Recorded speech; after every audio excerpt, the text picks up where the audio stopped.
L'actualité économique, justement. C'est avec Claire Bonichon qui nous a rejoint en plateau. Bonjour Claire. Bonjour Cyril. On va faire tout de suite un point sur les marchés. Quelle tendance en Asie ce matin ? Eh bien, les places asiatiques sont actuellement en ordre dispersé. À Tokyo, le Nikkei est en très forte hausse. Les investisseurs saluent encore la décision inattendue vendredi de la Banque du Japon d'adopter des taux de dépôt négatifs pour les banques. Vous voyez, hausse de près de 2% pour le Nikkei. Shanghai et Hong Kong, de leur côté, sont dans le rouge, alors que l'activité dans le secteur manufacturier chinois s'est contractée au mois de janvier pour le 6e mois d'affilée. L'indice PMI est en baisse de 0,3%, une nouvelle baisse qui confirme le ralentissement de la deuxième économie mondiale. Écoutez cette analyse. Comme le montrent les données précédentes, l'indice PMI manufacturier en janvier chute habituellement en raison des facteurs saisonniers, tels que le jour de l'an ou le nouvel an chinois, lorsque la demande du marché ralentit. Et on reste en Chine. Renault débarque aujourd'hui avec sa première usine dans l'Empire du Milieu. Oui, le constructeur français a franchi le pas. Il inaugure avec son partenaire chinois Dongfeng sa première usine à Wuhan, la capitale de l'automobile en Chine, une ville située à 1000 km de Shanghai. Alors Renault espère enfin se faire une place sur un marché de 21 millions de voitures. D'ailleurs, Carlos Ghosn vient de l'annoncer. Le développement de Renault en Chine sera au centre du prochain plan stratégique du groupe. Alors pour en parler, on retrouve tout de suite notre correspondant à Pékin, Pierre-Philippe Berson. Bonjour Pierre-Philippe. Alors quelles sont aujourd'hui les ambitions de Renault en Chine concrètement? Quel est le plan du constructeur pour s'imposer sur le plus gros marché automobile mondial?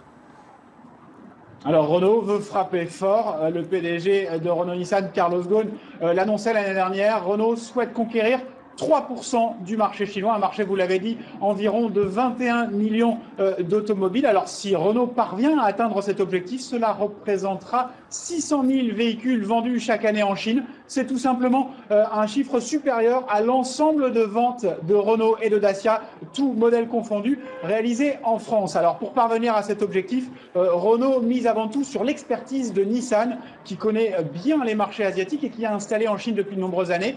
Pour l'année 2015, à titre d'exemple, Nissan a vendu 1,25 million de véhicules en Chine et l'usine qui est inaugurée aujourd'hui à Wuhan, eh bien, est un modèle à l'identique des usines déjà existantes de Nissan en Chine. Alors pour pénétrer ce marché, Renault s'est associé à un partenaire chinois, le constructeur Dongfeng. Et question image, eh bien là encore, Renault a vu les choses en grand en signant un accord avec la superstar Fan Bingbing, qui est tout simplement l'actrice la plus célèbre de Chine.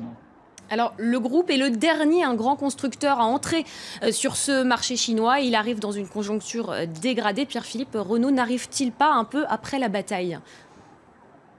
Eh bien, c'est ce que craignent plusieurs observateurs. C'est en effet l'un des derniers constructeurs à s'installer sur ce marché. À titre de comparaison, Peugeot Citroën dispose déjà de 3 usines de production à Wuhan, qui est plus que jamais la capitale de l'automobile. Et la première usine de PSA a été inaugurée en 1996, il y a plus de 20 ans. Alors, au-delà de ces inquiétudes sur le retard éventuel de Renault, eh bien, s'ajoute un certain scepticisme sur l'état de santé du marché de l'automobile en Chine, qui montre certains signes de saturation avec des ventes qui ont reculé l'année dernière. Mais pour 2016, on prévoit une légère augmentation de la demande avec une croissance qui devrait tourner autour de 7%.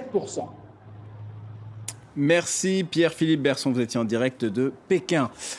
Vallourec réduit la voilure pour faire face à la chute des prix du pétrole. Le spécialiste tricolore des tubes sans soudure annonce une augmentation de capital d'1 milliard d'euros. Oui, et l'État français et le japonais Nippon Steel, tous deux déjà actionnaires, vont participer à cette augmentation de capital massive. Elle sera assortie de nouvelles mesures de réduction des effectifs en Europe et au Brésil. Et voilà pour le journal de l'économie. Merci beaucoup Claire Bonichon, qu'on retrouve tout au long de ce Paris Direct. Merci à vous.